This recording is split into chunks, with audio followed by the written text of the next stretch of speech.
뜨거운 남자가 옵니다. 설경구 씨 주연의 열혈남아가 지난 월요일 기자 시사회를 열었는데요. 그 반응이 아주 뜨겁다고 하네요. 자, 오늘 스타뉴스 브리핑 시간에는 필름 2.0 한승희 기자와 함께 이 뜨거운 영화죠. 열혈남아 이야기 나눠보도록 하겠습니다. 어서 오세요. 안녕하세요.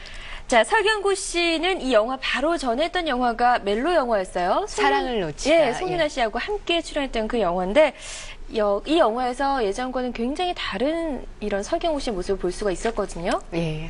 그런데 아무래도 이제 설경구 씨 하면은 박하사탕의 이미지가 강해서 그럴지 몰라도 아무래도 그렇죠. 예, 열연으로 기억되는 배우인 것 같습니다. 저도 사랑을 놓치다에서 설경구 씨의 아슬아한 멜로 연기 인상 깊게 보긴 했는데요. 네. 이 영화 생각보다 기대에 비해서 이렇게 반응이 그렇게 높지 않았습니다. 맞아요. 아까 말씀드렸다시피 그런 설경구 씨의 뜨거운 열연, 어쨌든 열연, 이런 것들을 좋아하시고, 강한 눈빛 이런 거 좋아하시는 분들에게는, 열혈남아, 이 영화가 굉장히 반가운 복귀작이 아닐까, 그런 생각이 드는데요. 네. 예. 열혈남아. 그렇다면 설경구 씨가 이 영화에서 다시 한번 좀 강한 캐릭터 연기를 보여주지 않나, 이런 생각이 드는데. 예. 자, 본격적으로 영화 얘기 좀 나눠볼까요? 네, 설경구 씨가 조폭으로 나오는 영화입니다.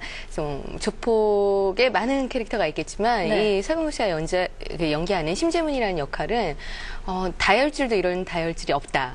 조폭에서, 조직에서도 거의 내놓은 듯한, 컨트롤이 안 돼서 그냥 아예 내놓은 듯한 그런 인물인데요. 설경구 씨가, 이 영화, 지금도 이제 You Mean Everything to Me를 부르는 장면이 있는데 정말 또 한 번 색다른 모습을 보여줄 것 같아요. 친한 친구가 설경구 씨의 친한 친구가 이제 죽었습니다. 창대 조폭에 의해서. 그래서 이제 그 원수를 갚으려고 전라남도 보성군 벌교에 신참 조현선 씨를 저렇게 데리고 내려가는데요. 네. 이 벌교 저 국밥집 있죠. 그 국밥집을 하는 아주머니 나문희 씨가 죽이려고 하는 상대 어머니예요. 그래서 이제 거기에서 국밥도 먹으면서 염탐도 하고 호시탐탐 언제 어디서 죽일까를 엿보고 있는데 공교롭게도 설경구 씨는 어머니를 잃은 사람이고 나문희 씨는 자식을 한 명을 잃은 사람이라 두 사람 사이에 모종의 어떤 모성애 그리고 그런 마음이 싹트게 되는데요. 영화는 이 아무 관계도 없던 세 사람 설경구 씨와 조한선 씨는 같은 조직에 있지만 네. 좀 오래된 관계가 아니라 신참이기 때문에 같이 내려가서 벌교에서 또 죽이려고 했던 상대 어머니를 만나게 되면서 세 사람이 일주일 동안 겪게 되는 얘기가 열혈남아의 스토리입니다. 네. 제목만큼 영화가 좀 센 영화는 아닌 것 같다는 생각도 예. 드는데 설경구 씨가 그동안 강한 역할들을 많이 맡아왔지만 예. 조폭은 이번이 처음인 것 같은데요. 불량한 역할을 많이 맡았고요.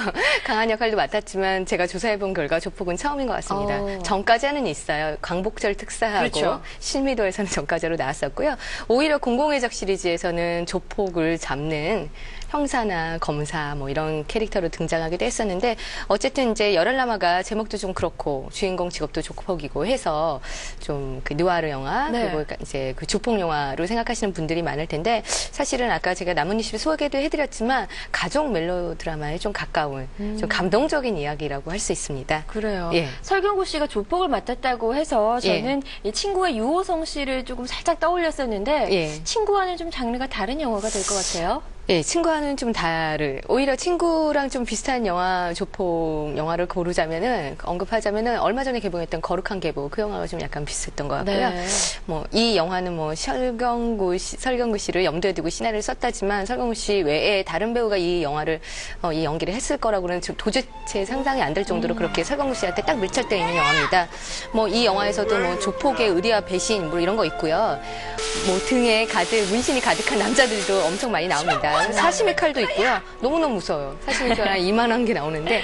근데 더 중요한 것은 저 어머니의 존재예요. 영화는 이제 아무도 못 말리는 꼴통이라고 하는, 속칭 꼴통이라고 하는 조폭 설경구가 원수의 어머니 나문희 씨를 만나서 복수를 하려고 마음 먹었는데 이게 마음만큼 이게 잘 되지 않는 심리적인 갈등을 겪게 되죠. 자기 엄마가 생각이 나서요.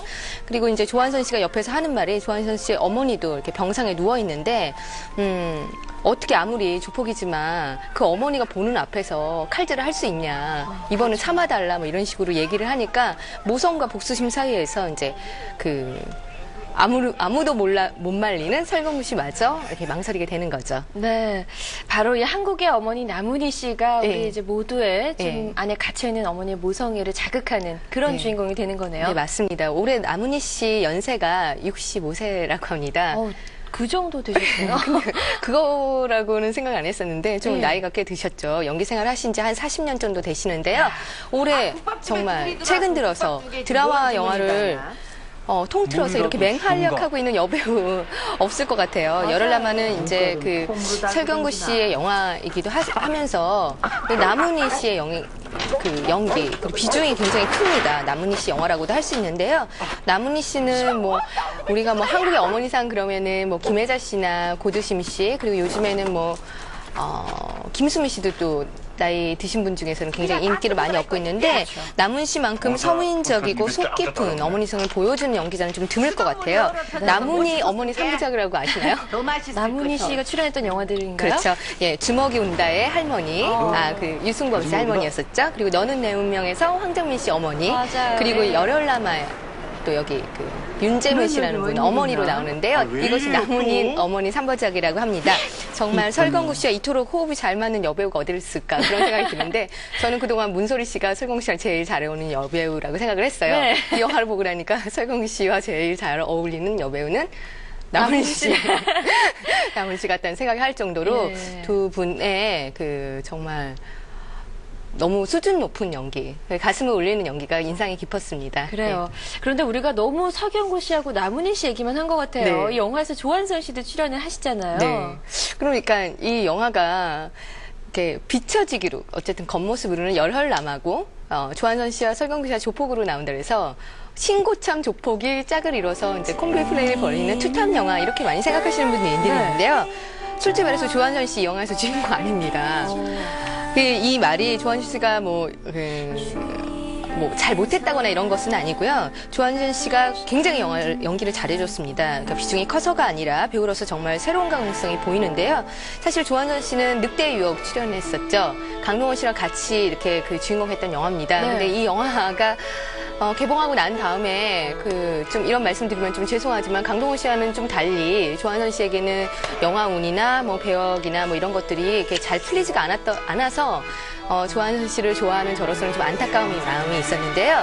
평소 존경에 맞지 않는다는 그 설경구 씨와 이렇게 거의 한 1년 7개월? 한 2년 넘게 기다려서 이 영화에 출연한 걸로 알고 있어요. 네. 그리고 이 영화에서 전라도 조폭 연기를 하기 위해서 7개월 동안 전라도 CD를 계속 들으면서 연기를 했다고 하고요. 또 벌교에서 촬영이 끝난 다음에도 장터에서 남아서 고추를 팔았다고 이런 얘기도 있는데 어쨌든 네. 이건 중요한 건 아닌 것 같고요. 예. 에피소드를 만들어내기 위한 에피소드가 아니라 조한선 씨가 정말 사력을 다해서 남은이와 설경구라는 큰 배우들 사이에서 기죽지 않을 만큼 정말 열심히 잘해준 것 같습니다. 네. 조한선 씨 좋아하시는 분들도 이 영화 눈여겨보시기 바랍니다. 예. 네, 얘기를 들어보니까 설경구 씨, 남은희 씨, 조한선 씨 세 분 모두가 너무너무 연기를 잘하셨다고 하시네요. 네, 이 영화에 나오는 배우들이 조단역 다 합해서 4, 50명 정도 되는 것 같은데요. 예. 모두가 다 잘했습니다. 언급하지 않은 분들도 다 잘 해주셨는데요.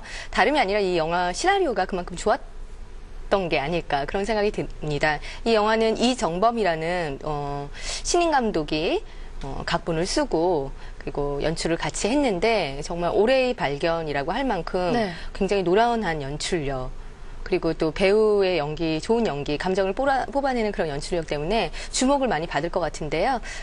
이정범이라는 감독 또 기억해 주시고 영화 보시면 좋을 것 같습니다. 네. 그런데 제목이 열혈남아예요. 예. 홍콩 영화랑 같은 제목인데 조금 독창성이 부족하지 않나 하는 생각이 드는데요. 그래요. 열혈남아 하면은 우리 이제 30대들이 바로 떠올리게 되잖아요. 홍콩 그렇죠. 영화를. 홍콩 영화의 어떤 전성기, 가장 그 인기를 구가하던 시기, 그 초반에 나왔던 영화고요. 왕가희 감독 대표작이기도 하죠. 유독화, 그리고 장하고, 예. 장만호 씨 나왔던 영화인데, 사실 이제 그 감독 나이도 저랑 좀 비슷한 또래이긴 한데, 36살이라고 해요. 예. 열혈남아 되게 좋아했었고, 이 영화를 한국판으로 리메이크를 하려고 그랬대요. 아, 원래요? 예, 우리나라 엽기적인 그녀가 헐리우드에서 리메이크된 그런 거 알죠? 네, 그런 것처럼 한국적인 상황에 맞게 리메이크를 하려고 열혈남아 이제 그 판권을 갖고 있는 홍콩의 영화사에 찾아가서 이정범 감독이 나오는군요. 근데 열혈남마를 리메이크 하고 싶다. 그래서 의사를 밝혔는데 이제 판권을 구입하는 데 있어서 약간의 어떤 문제가 있었습니다. 네, 그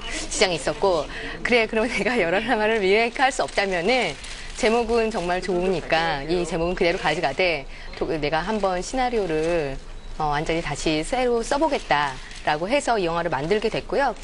아까 말씀드렸던 것처럼 초반서부터 설경구 씨 역할을 염두에 두고 시나리오를 썼고 네. 설경구 씨가 그 사랑을 놓치다 출연하는 바람에 좀 영화가 좀 늦어지긴 했고 그 때문에 여름으로 계절적 배경을 잡았었는데 겨울로 바뀌었다고 해요. 근데 이게 겨울에 칼바람이 부는 벌교의 이게 쓸쓸한 모습도 훨씬 더 좋지 않았나 그런 생각이 들 정도로 영화가 되게 잘 나왔습니다. 어쨌든 뭐 열혈남마라는 그 리메이크는 실패를 했지만 첫 번째 장면이 그 열혈남마에서 유명했던 게 스텝 프린팅이라고 해서 확 흘러가는 듯한 이미지가 있거든요. 네, 이 영화가 그렇게 시작을 하고요. 그리고 제목을 그대로 썼고요. 그리고 제목은 그대로 썼지만 매우 한국적이고 독창적인 영화가 아닐까 그런 생각이 듭니다. 네. 예. 자, 열혈남마 조직폭력배가 등장하는 따뜻한 가족 멜로 영화라고 하니까요. 이색적인 느낌이 들기도 하는데요. 극장에서 확인해 봐야겠습니다.